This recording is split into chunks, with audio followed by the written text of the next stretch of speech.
Shalom! Vamos dar sequência ao nosso curso, às nossas aulas de hebraico bíblico. Na aula passada foi nossa primeira aula, aula de introdução, e eu mostrei para vocês um texto, falei um pouco sobre a história do hebraico, o alfabeto e algumas questões que iremos ver ao longo das outras aulas. Eu quero voltar ao texto do livro de Gênesis, Gênesis capítulo 1, versículo 1, vai aparecer para vocês aí na tela. Algumas coisas que eu falei na aula passada, vou recordar algumas questões e vou falar algumas coisas novas. Uma coisa que eu não falei, eu acabei esquecendo de falar na aula passada e que é importantíssimo. Mas como nós não começamos ainda a falar sobre uma leitura do hebraico bíblico, fica para essa aula de hoje. Quando nós vamos falar sobre a leitura do hebraico, assim como de outras línguas que nós chamamos de línguas semíticas porque vem de Sem, lá do Oriente Médio, região que nós chamamos de Mesopotâmia. Sem, um dos descendentes vindo da família de Noé, ele é um dos responsáveis pela disseminação das primeiras línguas criadas, primeiras línguas faladas no Oriente Médio. Quando nós falamos do hebraico, assim como do árabe e outras línguas, a leitura não é feita como no português, onde nós lemos da esquerda para a direita. Mas a leitura ela é feita justamente no sentido contrário. A leitura é feita da direita para a esquerda. É justamente nesse sentido, no sentido que vai aparecer um pontinho para vocês aí, mostrando o sentido da leitura no hebraico.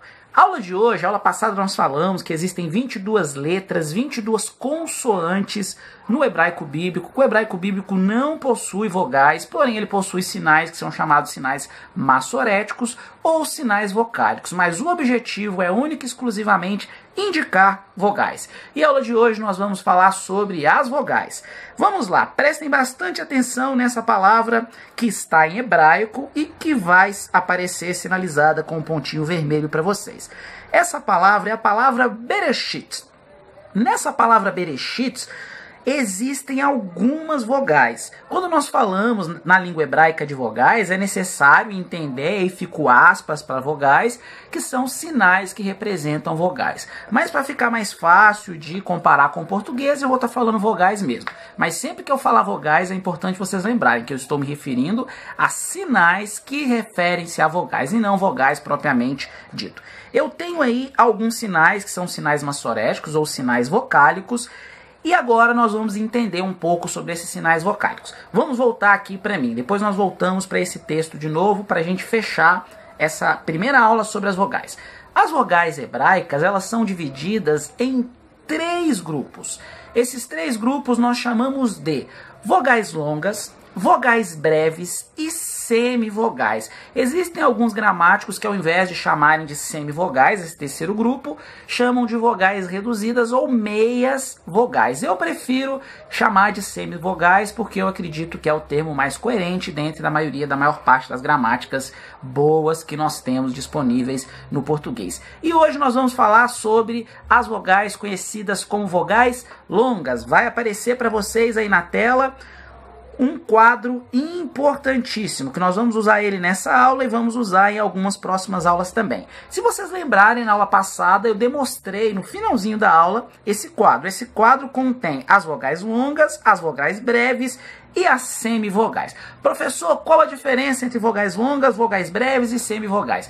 Basicamente, a diferença entre vogais longas e vogais breves é a entonação. Exemplo, um A classificado como vogal longa, nós vamos falar ele como A. Já um A como vogal breve vai ser um A de forma mais curta. Nós não vamos alongar a pronúncia que nós utilizamos. Reparem esse quadro, a parte que tem vogais longas. Na língua hebraica existem várias vogais longas, porém, mais especificamente no hebraico, nós temos o kametz, ou kametz, como alguns vão pronunciar, o tsere, ou serê, sem ter esse tzinho aí no início. Vamos ter o hirikyud, porque tem uma consoante, aí nós já vamos aprender a primeira consoante que nós vamos falar sobre ela para aprender sobre as vogais, que é o iud. Esse iud é uma vírgulazinha voadora, vamos falar vulgarmente assim. Também vai aparecer um pontinho. Ah, professor, e esse tserê-iud? Esse tserê-iud, ele não aparece em todas as gramáticas. Eu quis colocar aqui no quadro porque é importante nós aprendermos sobre outras formas de visualizar as vogais longas dentro do hebraico bíblico. Temos o rolen é um pontinho, vai aparecer um vermelho em cima desse pontinho aí. Algumas gramáticas colocam rolen vav, e aí vem mais uma consoante que nós vamos aprender, que é o vav. O vav também é chamado de consoante vocálica, assim como o yud, que nós vimos acima, é conhecido como consoante vocálica.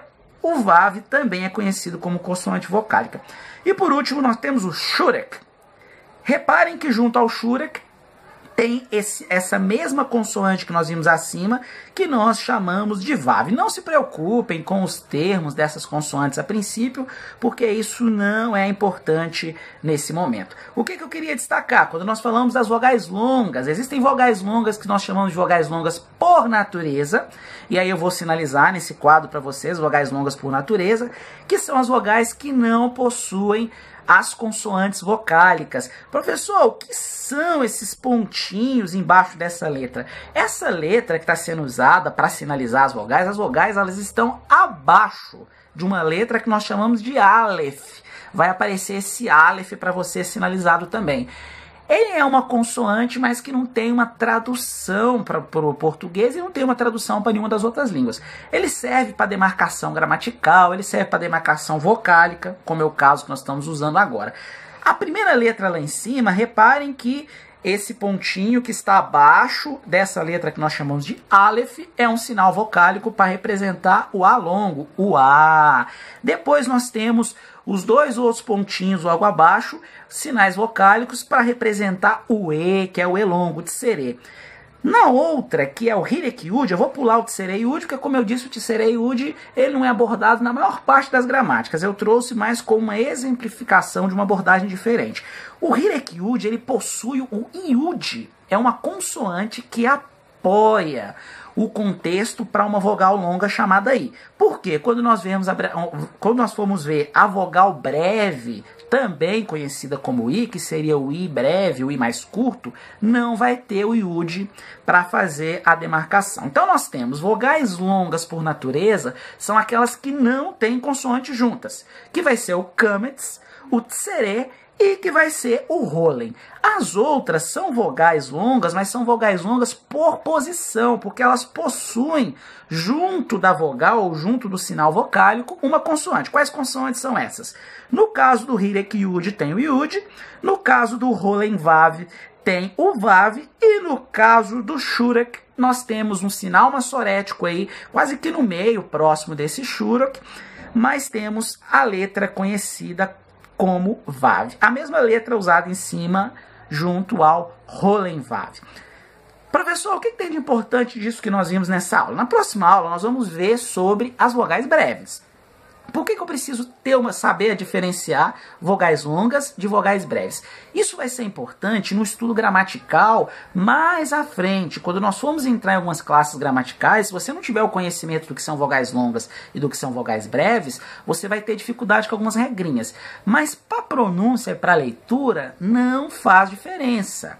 Você consegue ler tanto se tiver uma vogal breve quanto se tiver uma vogal longa.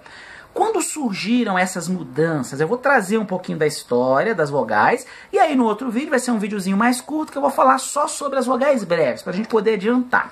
Quando eu falo sobre essas vogais, vou voltar de novo para vocês visualizarem bastante essa tabela, que é a tabela que nós vamos usar em algumas das próximas aulas. Nessa tabela, quando eu falo sobre vogais longas, nem sempre existiram vogais longas, nem sempre existiram vogais breves e tampouco semivogais. O que existia no passado? O hebraico, entre 1400 a.C. a 1000 a.C., ele era escrito sem nenhuma indicação de vogais. Não existiam sequer consoantes vocálicas para indicar a demarcação ou não de uma vogal para vocalização, para sonorização. Era muito difícil de ser feita essa leitura. Porém, como era uma linguagem muito oralizada, era passado de geração para geração, de forma oral, e as pessoas acabavam entendendo mesmo sem vogal o que significava uma palavra e outra palavra.